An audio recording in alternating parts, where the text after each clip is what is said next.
ومنهم أميون لا يعلمون الكتاب إلا أماني وإن هم إلا يظنون فويل للذين يكتبون الكتاب بأيديهم ثم يقولون هذا من عند الله ليشتروا به ثمنا قليلا فويل لهم مما كتبت أيديهم وويل لهم مما يكسبون وقالوا لن تمسنا النار إلا أياما معدودة قل أتخذتم عند الله عهدا فلن يخلف الله عهده أم تقولون على الله ما لا تعلمون بلى من كسب سيئة وأحاطت به خطيئته فأولئك أصحاب النار هم فيها خالدون والذين آمنوا وعملوا الصالحات أولئك أصحاب الجنة هم فيها خالدون وإذ أخذنا ميثاق بني إسرائيل لا تعبدون إلا الله وبالوالدين إحسانا وذي القربى واليتامى والمساكين وقولوا للناس حسنا وأقيموا الصلاة وآتوا الزكاة ثم توليتم إلا قليلا منكم وأنتم معرضون وإذ أخذنا ميثاقكم لا تسفكون دماءكم ولا تخرجون أنفسكم من دياركم ثم أقررتم وأنتم تشهدون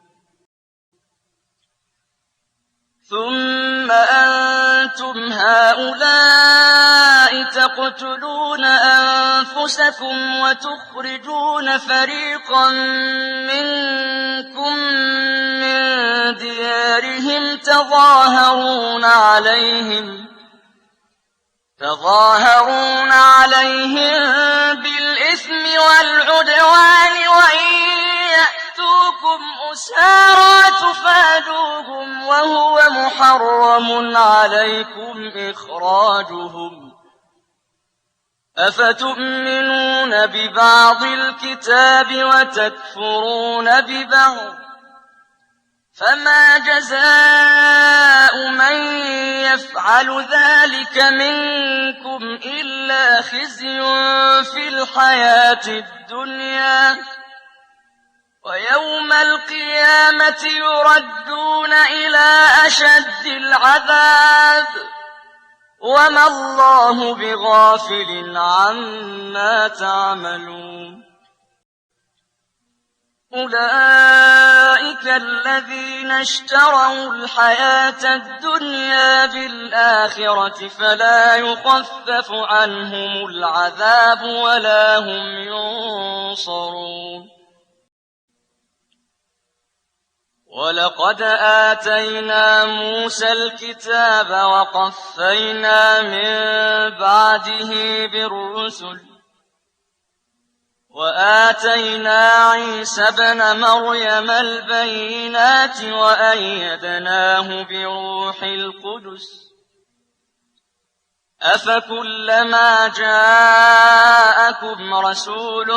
بما لا تهوى أنفسكم استكبرتم ففريقا كذبتم وفريقا تقتلون وقالوا قلوبنا كفرهم فقليلا ما يؤمنون ولما جاءهم كتاب من عند الله مصدق لما معهم وكانوا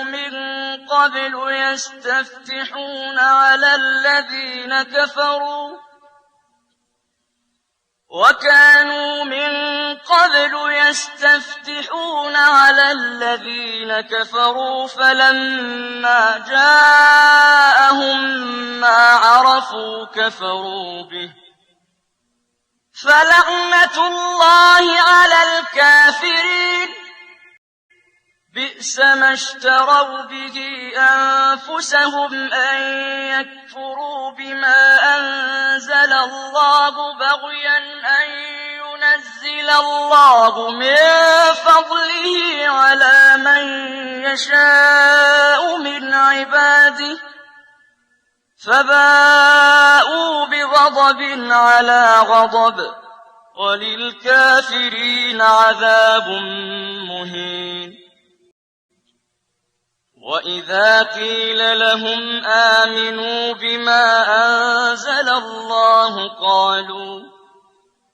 قالوا نؤمن بما أنزل علينا ويكفرون بما وراءه وهو الحق مصدقا لما معهم